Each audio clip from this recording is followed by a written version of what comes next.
ìjà bẹ́ sílẹ̀ níbi ayẹyẹ New Year First Fuji Concert èyí tí wọ́n ṣe lánàá tí Alhaji Wasiu Ayinde Marshal tó sì jẹ́ wípé àwọn ni wọ́n ṣe alákòóso tí wọ́n sì kọrin níbi ayẹyẹ yìí.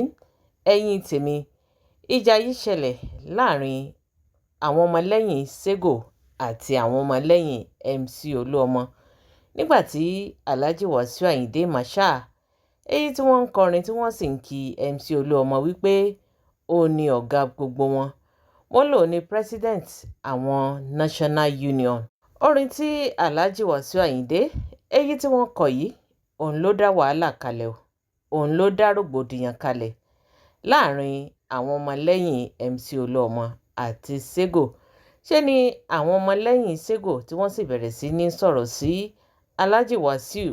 Wọ́n ní orin ni wọ́n ní kí wọ́n wá kọ, wọ́n ní wọn ò ní kí wọ́n máa sọ ẹni tó jẹ́ ọ̀gá abẹ́ni tó jẹ́ ọmọọṣẹ́. Ẹ̀yin tèmi, ṣe ni wọ́n bẹ̀rẹ̀ sí ní kùn, kódà tí ìbá ṣe wípé àwọn kan ń dira wọn mú wípé ó ti tó pé kí wọ́n fi ọ̀rọ̀ náà kalẹ̀. Ó ṣeé ṣe kí wọ́n bẹ́ ìgò ní orí ara wọn torí wípé wọ́n ṣetán láti lọ bá Alhaji Wasiu Ayinde ní ojú agbo níbi tí wọ́n ti ń kọrin wípé ọ̀rọ̀ tó jáde lẹ́nu wọn yìí wọ́n ní kò yẹ kó jáde lẹ́nu wọn. Wọ́n ní bó ni wọ́n ṣe máa pe MC Olúọmọ ní ọ̀gá Sego, wọ́n ní kò yẹ kó rí bẹ́ẹ̀. Bẹ́ẹ̀ ni Alhaji Wasiu Ayinde wọ́n sọ wípé ọ̀rọ̀ táwọn sọ yìí wọ́n láwọn ti sọ ò, wọ́n ní àrọ́ sì ti rọ̀ wọ́n. Wọ́n ní in táwọn sọ yìí wọ́n ní kò káyé, ẹni tó bá fẹ́ bínú kó bínú, wọ́n lẹ́ni tó bá fẹ́ forí sọlẹ̀ wọ́n ní kó forí sọlẹ̀. Ẹ̀yin tèmi, eléyìí gbẹnu tán. Ọ̀rọ̀ yìí bí àwọn ọmọlẹ́yìn Sego nínú, kódà àríbi tí Koko Zaria náà ti wà ń bẹ̀ tóun náà sì ti ń ṣe kíni tó ń dá Alhaji Wasiu Ayinde Marshal lóhùn wípé kó kún bọ́ọ̀lẹ̀ ń bẹ̀. Wọ́n ní MC Olúọmọ kì í ṣe ọ̀gá Sego. Gẹ́gẹ́ bẹ́ẹ̀ ṣe mọ̀ wípé ìjà ti wà ńlẹ̀ tẹ́lẹ̀ láàrin àwọn ọmọlẹ́yìn Sego àti MC Olúọmọ, pé wọ́n ń jà fún ọ̀gá, wọn ò jà fún ọ̀gá. Gẹ́gẹ́ bá a ṣe mọ̀ wípé MC Olúọmọ ó ti di president federal lọ́wọ́lọ́wọ́ báyìí tí Sego tó sì wà ní Èkó. Ṣùgbọ́n wọ́n ní MC Olúọmọ ò lè jẹ ọ̀gá méjì, kò lè jẹ́ olórí state kó tún wá jẹ́ olórí federal. Wọ́n ní kò ṣeé ṣe. Ìjà yìí ló wà nílẹ̀ tí wọ́n ti ń fà tẹ́lẹ̀ kó tó wá di wípé Alhaji Wasiu Ayinde Marshal táwọn náà tó fi kọrin tí wọ́n sì ń sọ wípé ẹni táwọn sọ yìí àwọn ti sọ ò, ẹni tó bá fẹ́ forí sọlẹ̀ kó lọ forí sọlẹ̀, ẹni tí wọ́n bá fẹ́ ṣe kún ó ṣe. Ṣùgbọ́n òótọ́ ọ̀rọ̀ ò lè mọ̀ sọ̀hún. Wọ́n ní MC Olúọmọ ò ní gbogbo president àwọn National Union. Ẹ̀yin tèmi, eléyìí gbẹnu tán. Ẹ wo fídíò yìí kó tó di wípé a tẹ̀síwájú.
Ẹ̀yin tèmi, àbẹ́ẹ̀rí báyìí ọ̀rọ̀ ló délẹ̀ yìí.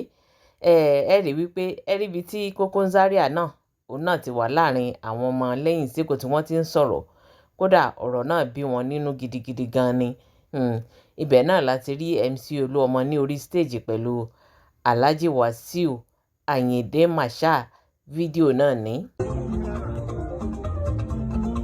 Tẹ́lẹ̀tẹ́lẹ̀ la jẹ́ tí Lagos tí fẹ́jìlá ṣáàlà wà ní o.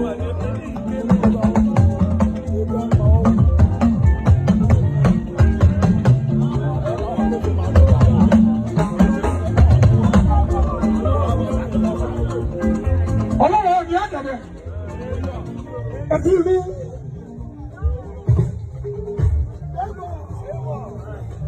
Gbogbo ẹni tí Lagos ní kò parí. Tẹ́wọ̀n bí ọ̀tún rẹ̀.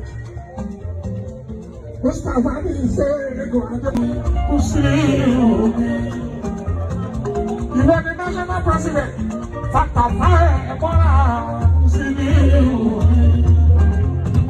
Sọ́yìn wa pẹ̀lú Ségò Musiliu. Ọ̀gá ló ń pàṣẹ. Ọ̀gá ló ń pàṣẹ. Tẹ́wọ̀n bí ọ̀tún rẹ̀. Ọ̀gá ló ń pàṣẹ.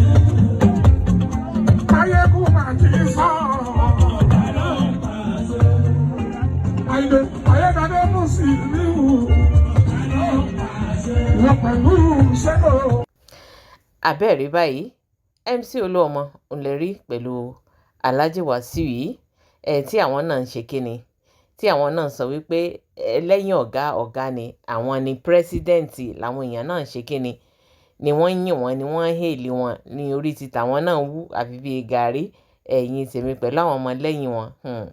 Ọ̀rọ̀ tó wá wà nílẹ̀ yìí báyìí ṣé ká wá sọ wípé Alhaji Wasiu Ayinde Marshal kò yẹ kó sọrú ọ̀rọ̀ tí wọ́n sọ yìí ní ojú agbo ni àbí bò ó ni torí pé tá a bá wò ó lóòótọ́ láti má jẹ́ kí ìjà wà láàrin Ségò àti MC Olúọmọ èmi wò ó pé kò yẹ kí Alhaji Wasiu Ayinde kó mọ kọrú orin tí wọ́n kọ lójú agbo tí wọ́n bá fẹ́ kí wọ́n tán fẹ́ kí wọ́n kí wọ́n kí wọ́n kí wọ́n kí wọ́n ṣùgbọ́n káwá máa sọ wípé ẹnìkan lọ̀gá ẹnìkan kọ́ lọ̀gá irú àwọn ọ̀rọ̀ tó máa ń dá wàhálà lẹ̀ tó máa ń dá ìjàngbọ̀n lẹ̀ ní láàrin àwọn ọ̀gá méjì àbí ẹ̀yin tèmi kí ni nǹkan tí ẹ̀yin náà rò lórí ọ̀rọ̀ tó wà nílẹ̀ yìí ṣé ó yẹ kí Alhaji Wasiu Ayinde Marshal ṣé ó yẹ kó sọ̀rọ̀ ọ̀rọ̀ yìí lójú agbo àbí èyí tí wọ́n sọ yìí bóyá kò já mọ́ nǹkan kan kò yẹ kí àwọn ọmọ Ségò kò yẹ kí wọ́n bínú gbogbo ìdáhùn yín ẹ fi sí orí comment section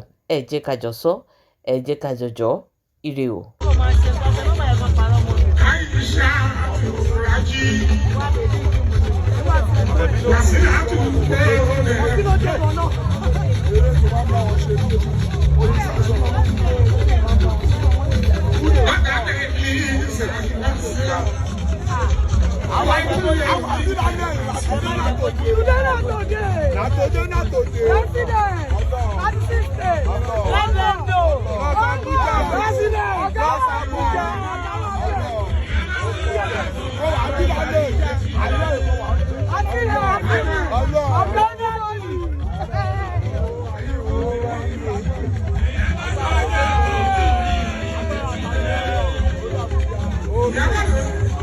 Apa